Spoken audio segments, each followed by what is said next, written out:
And I wrote a poetry book this year called The When, the Where, the How, and the You. And I won't go well, because obviously none of that pays for itself, but I designed this set based on that book for a kids show, which feels weird. It's about fairy tales, and you come to the point of what are fairy tales about? Why do we tell children stories? We tell children stories to show them the horrors of the world through the safety net of imagined characters, to expose them to pain,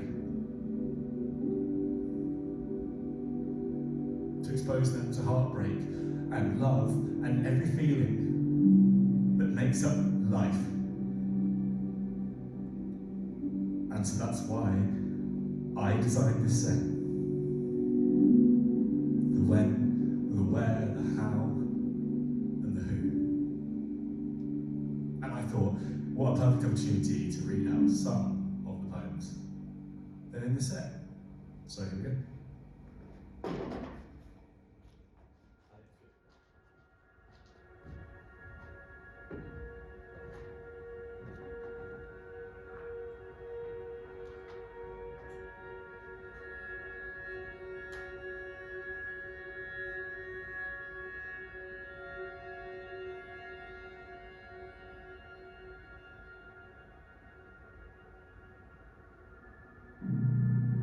The when, the where, the how, and the who.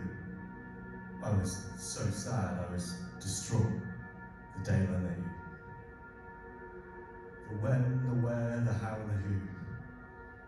See, the truth is, one day I'm gonna miss you.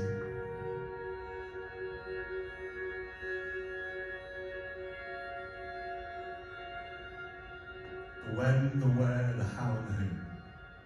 See, I don't know what I'm gonna do. I don't know what I'm gonna do without you. The when, the where, the how, and the who. The truth is, I wouldn't be dead without you. The when, the where, the how, and the who.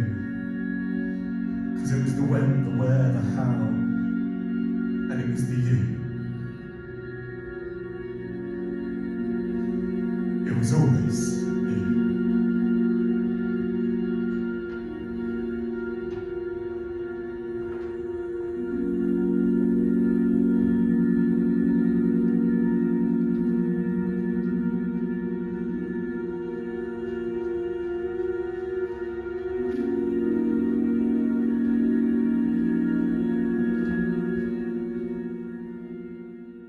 I wrote The When, the Where, the How, and the Who years ago. Before I went to university, about someone that will literally have no idea and will literally never guess that poem is ever about them. And I think that is the innate beauty of relationships and friendships and choosing to love people, is that sometimes they'll have no idea how much they really mean to you.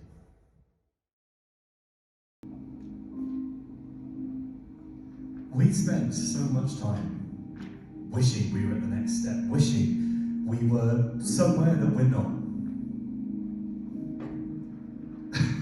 And then when we get to those places, well, we wish we were somewhere else.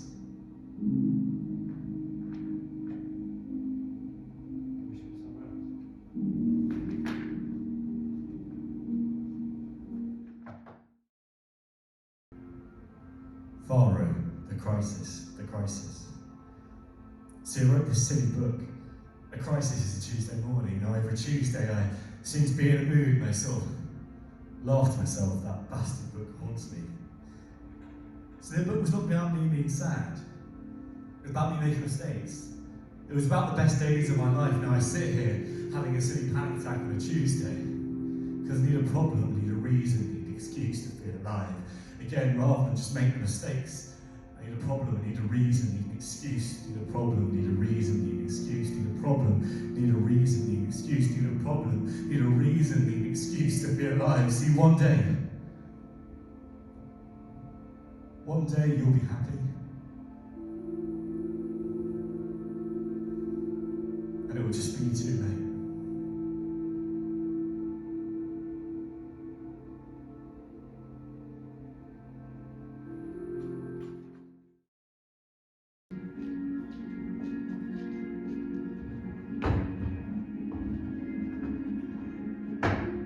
Try not to worry yourself.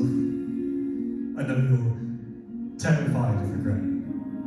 Like a child hiding from the thunder, terrified of the sound of what it might do.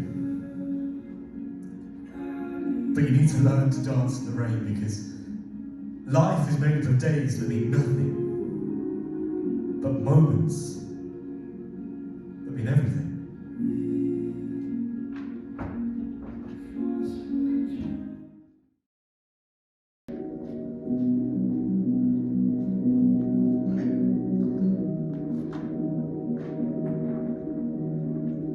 Cocaine in Forest Road.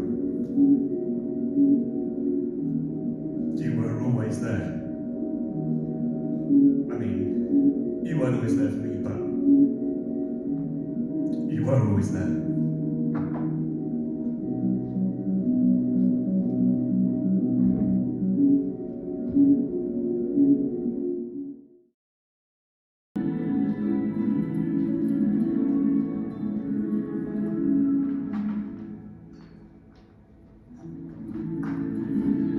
It's hard not to look back at those golden days of what once was and what will always be.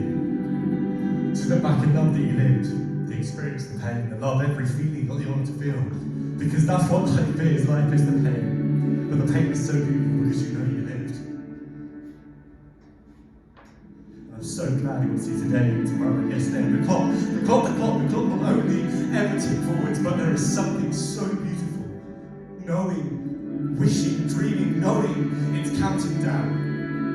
Till death was part of what once was, and what will always continue to be.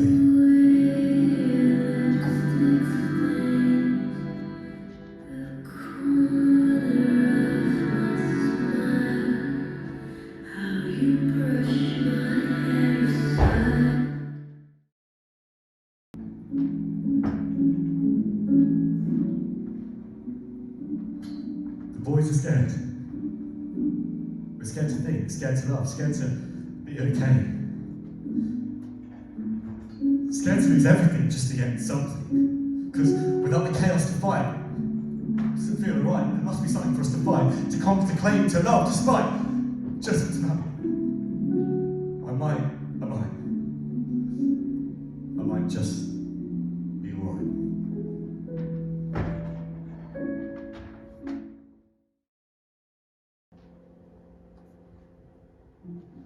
See, it's not a poem, it's more of a revelation.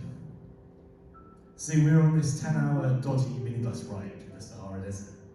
And this Australian woman, she asked the driver, can we turn the aircon?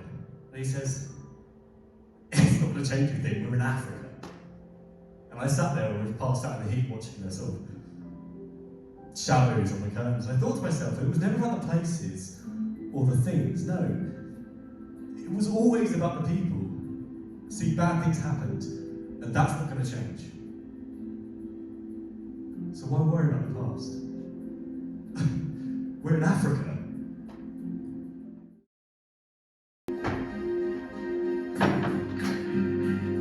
It's funny how we choose to rip our hearts out for other people in order to find love when love is already inside us. Yet we choose to destroy ourselves so someone else will show it to us.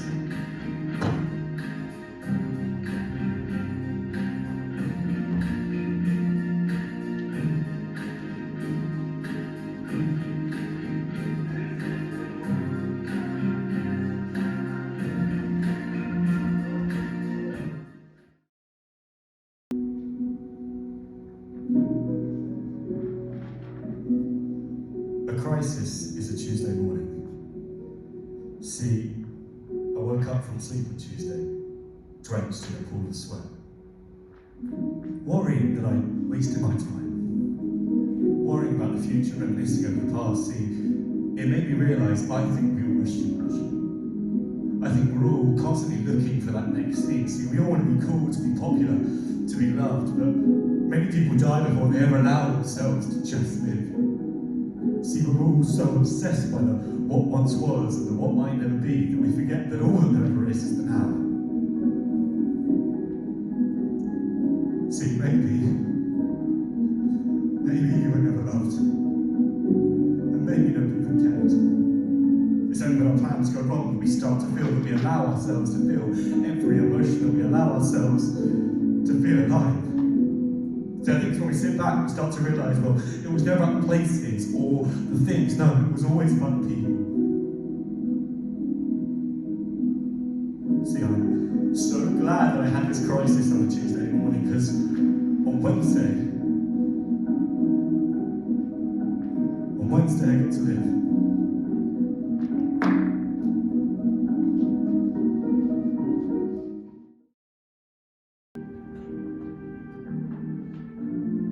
So, my best mate started a podcast, and he asked me what my top 10 things were. So, here's my list. Making somebody laugh, sex, alcohol, winning something, people who actually listen, spending time with your person, someone you don't have to try with, a spark of inspiration or passion, relating to a song, genuinely feeling loved, and the genuine enjoyment of the present. Sally said things like the annoying orange, and Ollie said my list was quite poetic. Not sure how I feel about that one.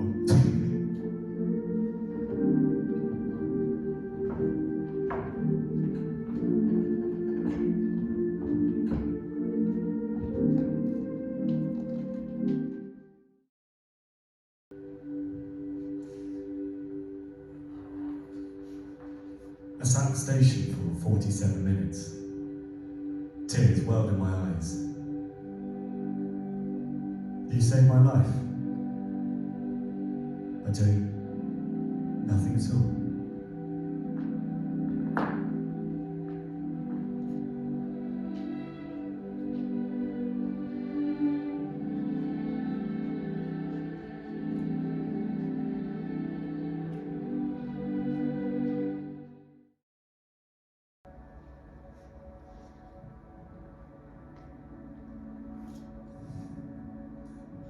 When it's quiet, I imagine myself with him, sitting down beside him, having to explain what you felt about him, how much you hated him,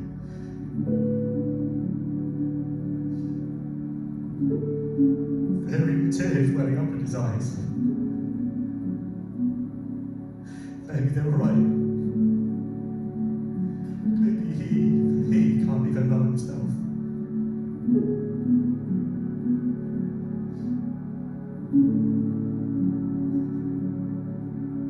He is here a decade before you killed him.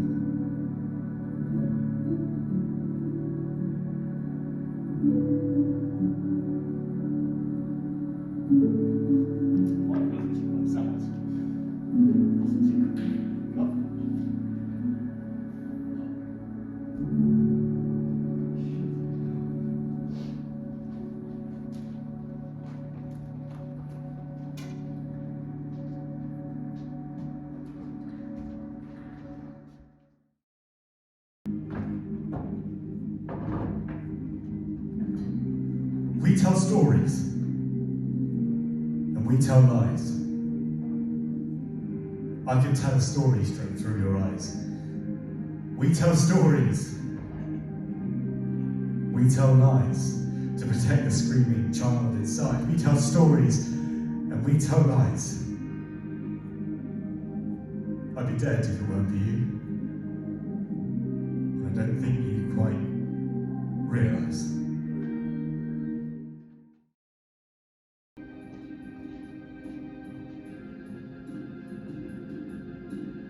Life is short. Tell people you love them.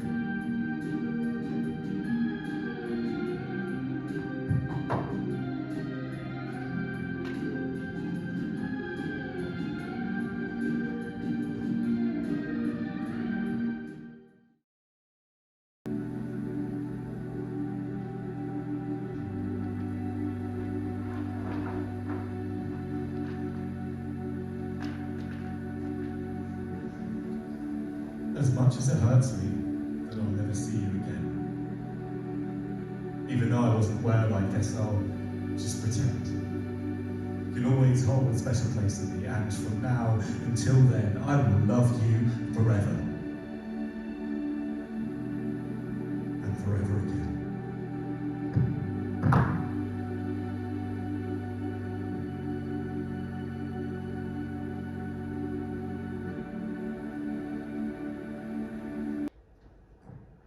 So I didn't know if I was going to include this bit, but I kind of thought it was necessary.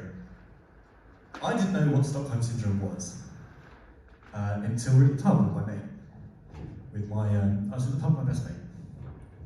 And we were talking about someone who I had recently parted ways with. And he was telling me about this thing called Stockholm Syndrome, because he watched this thing play out over the course of a year. But the history of Stockholm Syndrome is, it comes from hostage situations where the hostage grows to love their abuser. So a girl got kidnapped, and she was taken away for years by this kidnapper, and they finally caught the guy and arrested him and sentenced him to life in jail, and she broke down in tears. She was devastated that he had gone.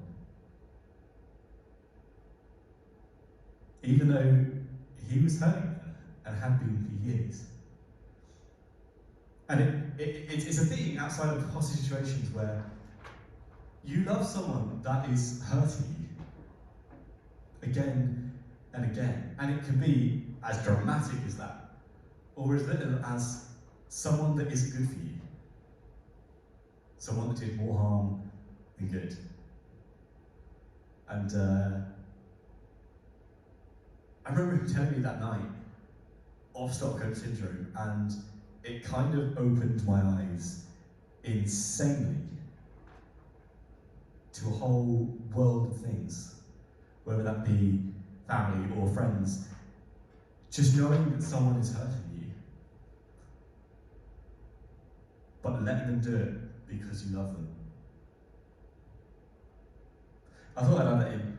It's probably made this thing really boring. If anyone's still watching, I mean, fair play, I must be really bored.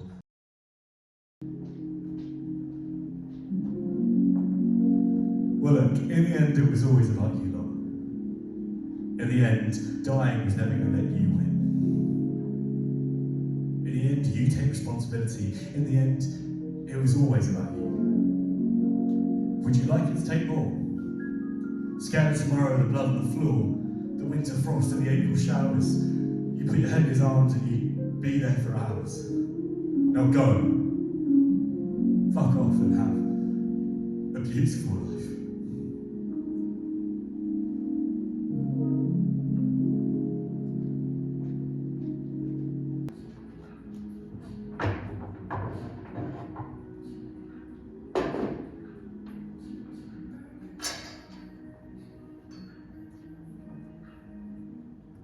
So that's my book, of the memory of certain times, and I think I have to protect those moments because I'm reverential about them. They happened. And if I change them or edit them, even though I don't feel the same way anymore, I'm being disingenuous at that moment in time. And I think that's the beauty of encapsulating it within words. And I'm super excited. It's a brand new year, and I really feel like this is my year, and I feel we're all really got together. I'm excited. I've just been asked to design a show in the West End, kind of, and I don't know how we got here, but I know that being creative, being the act of creative, and being an artist, having this desire to create, ends up in things like this. Where you can tell stories that mean something. So, if all this book led to was this set, and a story, I think it was worth it. Thanks for listening if you did. I have no idea what I did, but there we go. you.